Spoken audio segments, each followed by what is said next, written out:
కార్యములు ఎంతో ఆశ్చర్యకరము, నీ మేలులన్నీయు లెక్కింపతరమా. నీ కార్యములు ఎంతో ఆశ్చర్యకరము, నీ మేలులన్నీయు లెక్కింపతరమా. దేవా దేవా దేవా యెహోవా, దేవా దేవా దేవా యెహోవా, నీ కార్యములు ఎంతో ఆశ్చర్యకరము. క్రీస్తునాథుని యందు ప్రియమైన సహోదరి సహోదరులారా, ఈనాటి సువిశేష ధ్యానాంశానికి మీ అందరినీ ప్రేమతో ఆహ్వానిస్తున్నాను. మనందరినీ కూడా ప్రార్థన అంటే ఏమిటి అని అడిగితే దానికి సరైన నిర్వచనం ఇవ్వకపోవచ్చు. ఎందుకంటే మనిషిగా సృజించబడిన తర్వాత ఏ విధంగా అయితే ప్రతి ఒక్కరి నైపుణ్యాలు వ్యత్యాసంగా ఉంటాయో అదేవిధంగా మన జీవితాలు కూడా వ్యత్యాసంగానే ఉంటాయి. ప్రతి ఒక్కరి జీవితంలో ప్రార్థన ఏ విధంగా ఉంటుందో తెలియాలి అంటే దేవునితో మన సంబంధం ఎలా ఉంది అనేది పరిశీలించుకోవాలి.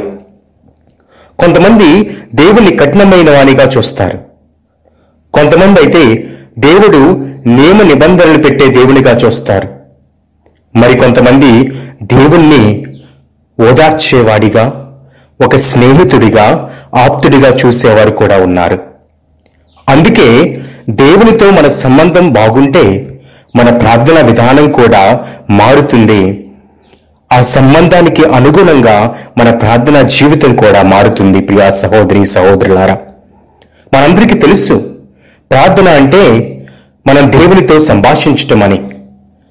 అంటే దేవునితో ఒక స్నేహితుడిగా, ఒక తండ్రిగా, ఒక ఆప్తుడిగా సంబోధించి మాట్లాడటమే. ఈనాటి సువిశేష పట్టణంలో యేసుక్రీస్తు ప్రభువు ప్రార్థనకు నిర్వచనాన్ని మనకి చెప్తున్నారు. ఇదిగో అనేక మంది అనేకమైనటువంటి పదాలను ఉపయోగిస్తూ వీధులలో అందరికీ కనిపించేలాగా పెద్ద పెద్దగా ప్రార్థన చేస్తారేమో, కానీ ప్రార్థన అనేది పెదవుల నుంచి కాదు, హృదయం నుంచి రావాలి అని మనకి ఈనాడు నేర్పిస్తున్నారు. తన శిష్యులకు చాలా చక్కగా నేర్పిస్తున్నారు. మరి ఈ ప్రభువు నేర్పించినటువంటి ఈ ప్రార్థన వాస్తవంగా సువార్త సారాంశంగా చెప్తారు. ప్రార్థనలన్నింటిలో సంపూర్ణ ప్రార్థనగా ఈ ప్రార్థన చెప్పబడింది.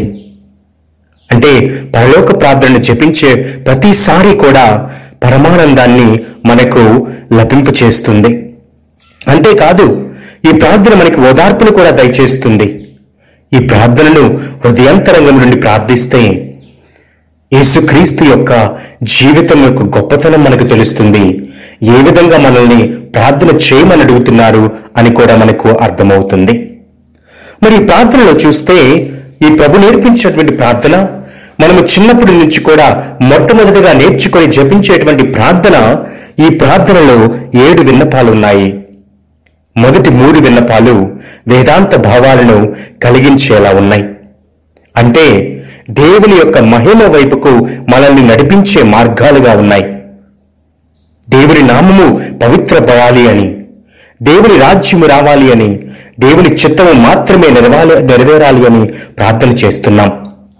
ఈ 3 విన్నపాలు దేవునిపై మన ప్రేమను వెల్లడి చేస్తున్నాయి. అంటే దేవునికి ప్రథమ స్థానాన్ని మనము దయచేయాలి అని చెప్పి ఈ యొక్క 3 విన్నపాలు కూడా మనకి తెలియజేస్తున్నాయి. ప్రియా సహోదరి సహోదరులారా, మనం చాలాసార్లు అనుకుంటాం మనము అనుకున్నది నెరవేరాలి అని, మన జీవితము మనకి ఇష్టం వచ్చినట్టుగా నడిపించుకోవాలని మనం అనుకుంటాం. మరి మన జీవితాన్ని మన చేతుల్లో ఉందని అనుకుంటాం. అదంతా అపోహ. ప్రియ సహోదరి సహోదరులారా, ఎప్పుడైతే యేసు ప్రభు చెప్పిన విధంగా దేవుని రాజ్యము రావాలి అని, దేవుని యొక్క నామము మాత్రమే మహిమపడాలి అని, దేవుని చిత్తాన్ని మనము ఎల్లవేళలా నడుచుకోవాలి అని ఎప్పుడైతే మన జీవితంలో నిర్ణయాన్ని తీసుకుంటామో అప్పుడు మన జీవితము దేవునికి ప్రీతికరంగా అవుతుంది. అప్పుడే దేవుడు మనకు నేర్పించినటువంటి జీవిత విధానాన్ని మనము అవలంబించుకుంటాం. మరి చివరి 4 విన్నపాలు చూస్తున్నాం. ఈ 4 విన్నపాలు కూడా మనల్ని దేవుని వైపుకు మళ్లించే మార్గాలుగా చూపిస్తున్నాయి. అంటే దేవుని కృపను పొందుకునే విన్నప మార్గాలుగా ఉంటున్నాయి. ప్రియా సహోదరి సహోదరులారా, మన జీవిత విధానం మొత్తము కూడా మనకేమి కావాలన్నా, మన జీవితంలో ఎటువంటి అవసరతలో ఉన్నా దేవుని కృప ద్వారా మాత్రమే మనం వాటిని పొందుకోగలుగుతున్నాము. కాబట్టి ఇదిగో మనకు కావలసినటువంటి అనుదిన ఆహారాన్ని ఆ దేవుడే దయచేస్తాడు. ఆ పాప క్షమాపణలు దేవుడు దయచేయాలని, మనము శోధనలో పడకుండా దేవునిలోనే ఉండాలి అని చెప్పి, మనందరం కూడా రక్షించబడాలి అని చెప్పి ఈ 4 విన్నపాలలో మనము దేవునికి ప్రార్థన చేస్తున్నాం. అవును ప్రియా సహోదరి సహోదరులారా, మనం ఎంత డబ్బు సంపాదించినా, మనకెన్ని సిరి సంపదలు ఉన్నా, మన జీవితము మరి ఎత్తైన మేడల్లో మరి కొనసాగిస్తున్నా, ఆ దేవుడు చెప్తున్నాడు, ఇదిగో మీ సృష్టికర్తను నేనే, కాబట్టి మిమ్మల్ని రక్షించేవాడని కూడా నేనే అని చెప్తున్నారు.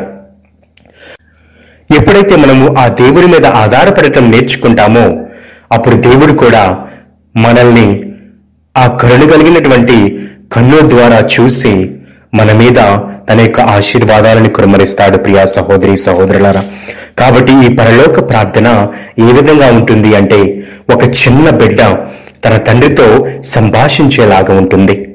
అందుకే యేసుక్రీస్తు ప్రభువు చెప్తున్నారు, దేవాది దేవుడైనటువంటి ఆ దేవుడు, పరలోకములో సృష్టికర్తగా ఉన్నటువంటి ఆ దేవుడు మనందరి యొక్క తండ్రి. అందుకే పరలోకమందుండడు మా యొక్క తండ్రి అని యేసుక్రీస్తు ప్రభు మనల్ని సంబోధించమని చెప్తున్నారు. అంటే ఈ భూలోకములో ఉన్న మనందరం కూడా దేవుని బిడ్డలమే. మనము మనకి తగినట్టుగా ఎటువంటి వ్యత్యాసాలలో ఉన్నా, మనకి తగినట్లుగా ఎటువంటి విభేదాలు మనము సృష్టించుకున్నా కూడా దేవునికి మాత్రం విభేదము లేదు, దేవునికి మాత్రము వ్యత్యాసము లేదు. అందుకే దేవుడు మనందరి తండ్రి.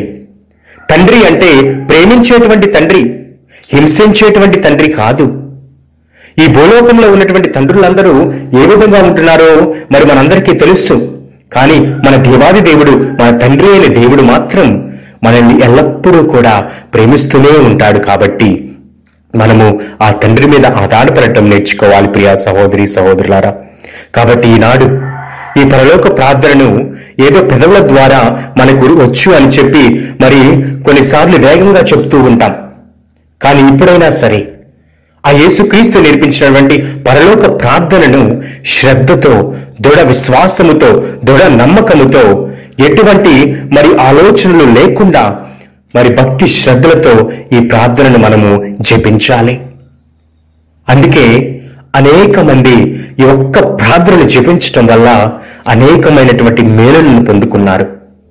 కాబట్టి నాకు ప్రార్థన చేయటం రాదు, లేదంటే నాకు మరి దేవుడు ఆ సంభాషించేటువంటి శక్తిని ఇవ్వలేదు, మరి నేను మాటకారిని కాదు అని చాలా మంది అనుకుంటారు.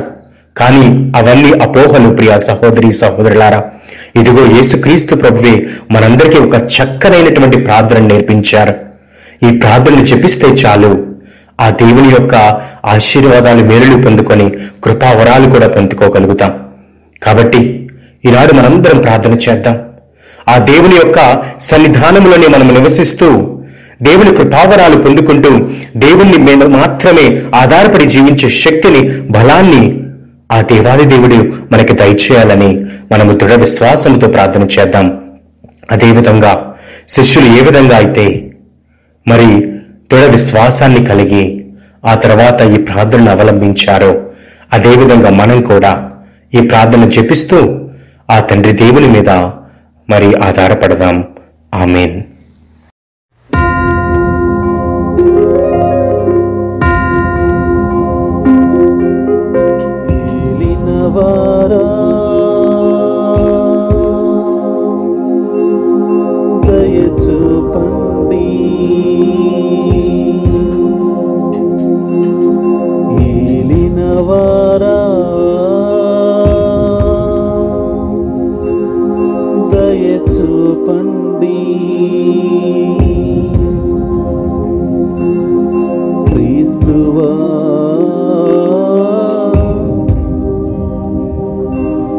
దయచూపండి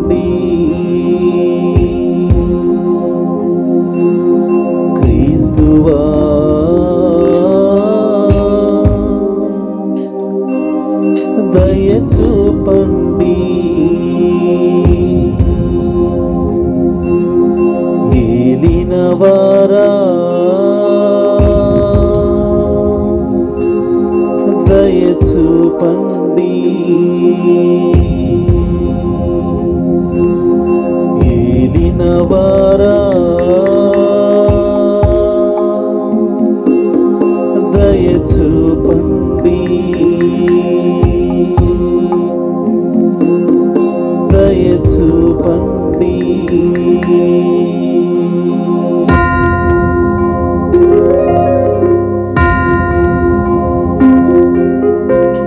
ఏలినవారా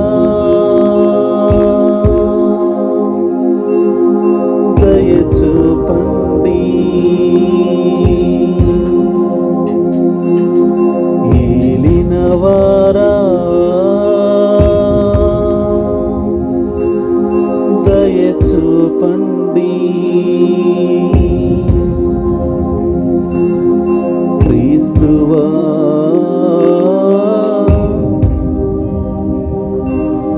దయచూపండి. క్రీస్తువా